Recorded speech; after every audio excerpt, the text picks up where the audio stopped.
Hello and welcome. In this video, I'll show you step by step how to handle some of the more common technology and production issues that you may encounter while offering your traditional in-person NAMI programming via online platforms. Let's face it, we can't be a digital expert for every browser and every platform. That is why the Guide for Offering NAMI Programs Online recommends that your team includes 2 trained NAMI program leaders and 1 producer. For NAMI program leader trainings conducted online, 1 to 2 trainers and 1 producer are required per training, depending on the program. Program leaders should prep in advance, much like they would for any in-person NAMI programming. Program leaders should have a way to communicate privately if necessary, such as a host-only private chat or through texting on each other's private phones. This is essential if one of the program leaders loses their internet connection. The person who supports the technological aspects of the online class is called the producer. They do not need to be a trained NAMI program leader, but they do need to follow NAMI's Code of Conduct and our National Education Program policies. A producer is someone who knows how to use the online platform well. Their duties include, but are not limited to, setting up the platform beforehand, create breakout rooms if and when needed, muting audio lines and turning off cameras, removing online trolls from the platform. To get more information on removing disruptive attendees, please review the Disruptive Attendees video. Alerting program leaders to things happening in the text chat, helping participants learn how to use the different platform functions, and helping program leaders and participants handle technical issues as they emerge. Your next steps are to practice, practice, practice. And even after that, you may want to practice a little more. You want to be completely comfortable with your online platform before your first session. So, as a team, set up a practice session. Decide on the settings for the session. Try out the tools and interaction options. Decide as a team how you will communicate with each other during the session. Have a backup plan in case one of you loses power or the internet. The better prepared you are with the platform and the content, the more comfortable you will be with any glitches that might happen. NAMI guidelines give you a large amount of flexibility when it comes to what platform you choose. The important thing is that you decide on a browser and a platform. The most common browsers: Firefox, Google Chrome, Microsoft Edge, Safari. Popular online platforms: Adobe Connect, Google Meet, GoToMeeting, Microsoft Teams, WebEx, Zoom. With all of these possible options and combinations, how do you decide? To offer NAMI programming effectively, the online platform you use must have certain functions. At minimum, the online platform you choose must have feedback tools, buttons participants can press to raise their hands, indicate agreement or disagreement, and signal that they are away from the computer. A chat function, a section where participants can type comments to each other and program leaders to participate. Further details to consider for offering NAMI programming online can be found in the Guide for Offering NAMI Programs Online. Please note, NAMI does not have a preferred platform. Choose the platform you are most comfortable using. That said, based on the guidelines recommended in the Guide for Offering NAMI Programs Online, one platform that allows you to follow these recommendations and safety features is Zoom. Fun fact: Zoom is currently the online platform used by 95% of NAMI state organizations and affiliates. I will be focusing on Zoom for the rest of this video. Let's go ahead and start working live with my systems. I'm going to open my Google Chrome browser now. The browsers recommended by Zoom include Firefox 49.0 or higher, Google Chrome 53.0, Internet Explorer 10 or higher. Important to note that Internet Explorer is no longer supported effective August 2021. Microsoft Edge 3.8.14393, Safari 10.0. If you're using any one of these browsers, they should be compatible with Zoom. If you're wondering how to tell which browser and version you are using, click the Help or Settings icon in the browser's toolbar, and then click the menu option that begins with About, and you'll see what type of version and browser you are using. In my Chrome browser window, the three dots and then Help, and you'll see this is where I find About Google Chrome. And it tells me right away that I'm on version 8.6 with additional numbers. And so my version is compatible since we know that Google Chrome 5.3.0 is what we need. So remember, you want a browser and a platform that you are most comfortable using. And then practice, practice, practice to make sure you know where everything is and how it works.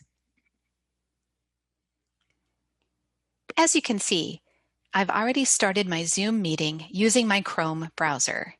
And so this is what the screen looks like when I first start the meeting. Let's take a few moments now to look at some of the common technical disruptions that you might run into while you're using Zoom and how you can handle each of these issues. If you take a look around the main Zoom window here, you'll see along the bottom there's a toolbar where you have audio information in the bottom left and video information here too. Security options, participants, polls, chat, share screen, recording, and breakout rooms. Now you'll only see polls and breakout rooms if you've enabled them at your Zoom settings. When you first open the meeting, probably the most difficult thing for people is to get connected on the audio. And so note that in the bottom left, this is where you control mute and unmute after you've connected. And if you click on the drop down to the right of the either microphone icon or telephone icon, that's where you can get more options. And so sometimes people need to select the proper microphone that they're actually using, as well as the speaker. And so guiding them to select which one they should be on might be what needs to happen. If people aren't using their computer audio and instead they are on their phone, they do have the same options here to mute and unmute their phone and make sure that their phone is connected. Be certain to help people be on mute. Sometimes they might be connected with more than one device, and then you'll have an echo or something coming through because of that. And so make sure that they mute one of them, or maybe even mute both of them, or just be connected to one of them instead. Another common technical disruption that you may experience is regarding the webcam. And so in the bottom left corner here is where it says Start Video. If I click Start Video, you see me right away, and then I just need to locate which video to look into and smile and begin talking as I would. If I click Stop Video, it takes off my camera feed.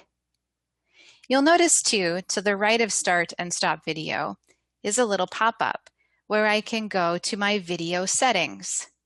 Sometimes participants need help finding their video settings so they can select the proper webcam to use and also maybe a few of the other settings that are here. It's important for people to know when they're on and off camera, and so help them recognize when they are and when they are not. And so make sure you know on your screen where the video settings are located and the audio settings so that you can direct your participants to click on those and make the necessary adjustments. Sometimes people don't realize how they can communicate while they are here. And so you'll want to do is help people understand the different options they have available to them when they're in a Zoom meeting. On the bottom of the toolbar, it'll say Participants. If you click Participants, it'll immediately give you a list of everyone who is here and how they are connected on the audio and if things are working for them.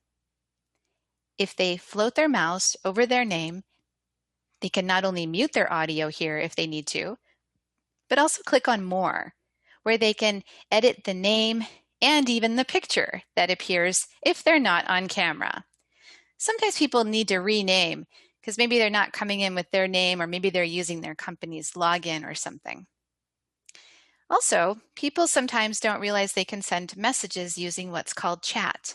So make sure you help them. Look at the bottom toolbar and click on chat to open that, which then on my screen appears just on the right side, where I can type in messages to send out to not only everyone, which is a public message, but also privately. If I choose the drop down here, I would see other people that were listed in my meeting. Once participants have the participants panel and chat panels open, they have more options to communicate with you if they're having any difficulties. One such option you might find very useful are these nonverbal feedback icons. You'll see that these are on the bottom of the participant panel, where people can be instructed to choose green check for yes, red X for no, and then you have other options available to you here as well. And if you click on more, you'll find things like thumbs up and thumbs down.